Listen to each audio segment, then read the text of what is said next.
ఈ యొక్క చేతిలో ఉన్నటువంటి పరికరాన్ని చూసారా? Love symbol. ప్రియుడు ప్రియురాలికి తన ప్రేమను వ్యక్తపరిచేటప్పుడు ఇలాంటి సింబల్స్ చూపిస్తూ ఉంటారు. ప్రియురాలు ప్రియుడికి తన ప్రేమను వ్యక్తపరిచేటప్పుడు ఇలాంటివి చూపిస్తూ ఉంటారు.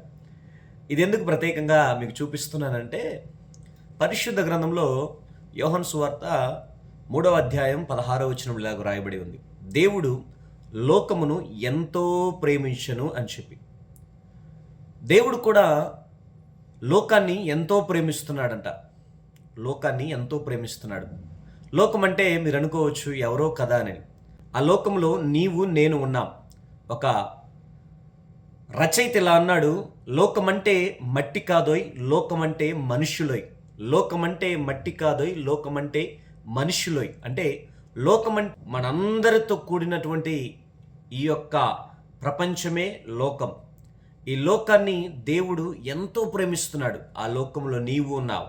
అంటే నిన్ను దేవుడు ఎంతో ప్రేమిస్తున్నాడు. ఎంతగా ప్రేమిస్తున్నాడంటే ఆయన యొక్క రక్తము చిందించి నిజముగా నీ కొరకు ప్రాణము పెట్టాడు. అంతగా ఒక ప్రియురాలు కోసం తన ప్రియుడు ఏమేమి త్యాగం చేస్తాడో లోకానుసారంగా మనం చూస్తున్నాం. అయితే ప్రభు అయిన యేసుక్రీస్తు వారు నిన్ను ప్రేమిస్తూ ఆయన చిహ్నంగా ఏమి ఉంచాడయ్యానంటే తన ప్రాణాన్ని పణంగా పెట్టాడు. ప్రియుడు ప్రియురాలికి ప్రేమను చూపించడానికి చిహ్నంగా కొన్ని సింబల్స్ చూపిస్తాడు. ప్రియురాలు తన ప్రియుడికి చూపించడానికి కొన్ని చిహ్నాలు చూపిస్తూ ఉంటాడు. అయితే యేసుక్రీస్తు వారు నీపైన ఉన్నటువంటి ప్రేమను చూపించడానికి చిహ్నంగా ఆయన యొక్క ప్రాణాన్ని త్యాగము చేశాడు. ఎంత ప్రేమ కదా!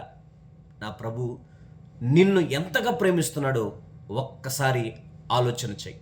నా ప్రభు ఎంతగా నిన్ను లవ్ చేస్తున్నాడో ఒక్కసారి ఆలోచన చేయమని ప్రభు పేరట మనవి చేస్తున్నాను. Thank you.